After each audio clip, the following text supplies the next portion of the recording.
செட்டிநாடு புகழ் வெள்ளப்பணியாரத்துக்கு கச்சிதமான ஒரு சூப்பர் மேட்சிங் கார சட்னி தான் பார்க்க போகிறோம். இந்த தொகையிலால் தான் வெள்ளப்பணியாரத்துக்கே சுவை கூடுதா, இல்லை வெள்ளப்பணியாரத்துக்கு இந்த துவையல் ரொம்ப சுவையாக இருக்கா அப்படிங்கிறத இந்த வீடியோவில் டீட்டெயிலாக பார்க்க போகிறோம். வாங்க வீடியோ பார்த்துக்கலாம்.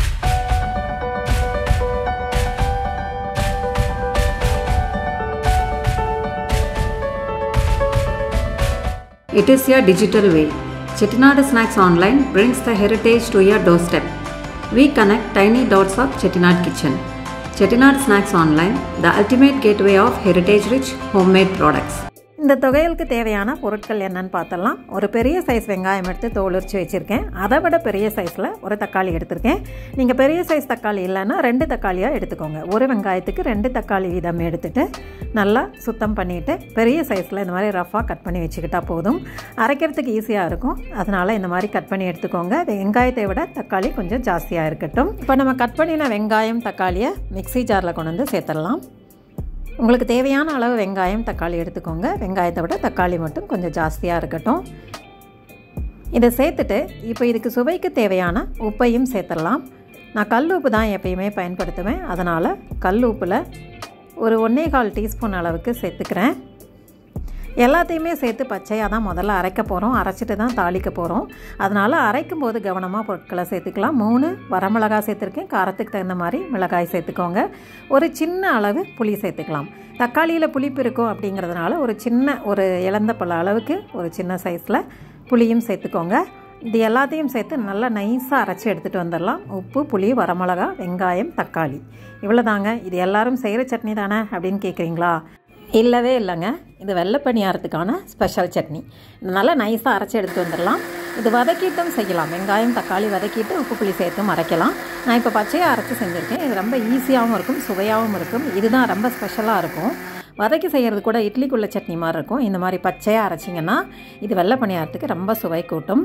சூப்பரான மிளகா சட்னி ரெடி ஆயிடுச்சு. வெங்காயம் தக்காளி மிளகாய் எல்லாமே சம அளவில் தான் இருக்கும், அதிகமாக இருக்காது. பேலன்ஸ்டு டேஸ்ட்டில் தான் இந்த சட்னி இருக்கும். ஏற்கனவே நான் டாங்கர்னு சொல்லிட்டு வெள்ளப்பணியாரத்துக்கு ஒரு ரெசிபி போட்டிருக்கேன்.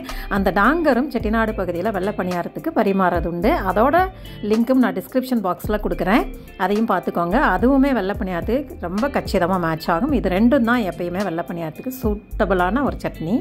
இப்போ இதை தாளிச்சிடலாம். பேனை சூடு பண்ணிவிட்டு ஒரு 3 டீஸ்பூன் அளவுக்கு நல்லெண்ணெய் சேர்த்துக்கோங்க. நல்லெண்ணெய் தான் இதுக்கு ரொம்ப சுவை.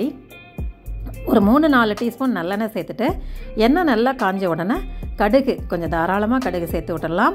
கடுகு உளுத்தம்பருப்பு சேர்த்து நல்லா பொரிய விட்டுருங்க. கடுகு நல்லா பொரிஞ்சு வரும்போது உளுத்தம்பருப்பு சேர்த்துட்டு உளுத்தம்பருப்பு சிவந்து வரும்போது பெருங்காயம் கருவேப்பிலை சேர்த்துடலாம். பெருங்காயம் கருவேப்பிலை சேர்த்த உடனே மிளகாய் சட்னி நம்ம அரைச்சி வச்சுருக்கோம் இல்லையா, வெங்காயம் தக்காளி மிளகாய், அதையும் சேர்த்துடலாம். இதை சேர்த்து நல்லா கொதித்து வரட்டும். இது நல்லா கொதித்து வந்துடுச்சுன்னா நல்லா மணமாக இருக்கும். அந்த கருவேப்பிலையும் பெருங்காயம் சேர்ந்து கொதிக்கும்போது ரொம்ப மணமாக இருக்கும். இந்த சட்னி இவ்வளோ தான், ரொம்ப சுலபமாக செஞ்சிட்டோம். இந்த சட்னி செஞ்சு பார்த்துட்டு எப்படி இருந்ததுன்னு சொல்லுங்கள். டாங்கரோட ரெசிபியும் கொடுக்குறேன், அதையும் செஞ்சு பாருங்கள். சூப்பரான வெள்ளப்பணியாரத்துக்கு அருமையான மிளகாய் சட்னி ரெடி ஆகிடுச்சு. பார்க்கும்போதே அப்படியே உடனே எடுத்து சாப்பிட்ணும் அப்படிங்கிற அளவுக்கு ரொம்ப மணமும் சுவையும் அட்டகாசமாக இருக்குது. செட்டிநாடு முறைப்படி வெள்ளப்பணியாரம் ரொம்ப சுலபமாக எப்படி செய்கிறது அப்படிங்கிற வீடியோ லிங்கையும் டிஸ்கிரிப்ஷன் பாக்ஸில் கொடுக்குறேன். அதையும் பார்த்து செஞ்சு பாருங்கள். எங்களோட ரெசிபி எல்லாம் செஞ்சு பார்த்துட்டு உங்களோட எக்ஸ்பீரியன்ஸை, உங்களோட அனுபவத்தை கமெண்ட் பாக்ஸில் ஷேர் பண்ணிக்கோங்க. அது எங்களுக்கு ரொம்ப உதவியாக இருக்கும். ஃப்ரெண்ட்ஸ் கூட ஷேர் பண்ணிக்கோங்க. தேங்க்ஸ் ஃபார் வாட்சிங். சுவையை ரசிக்கலாம் வாங்க.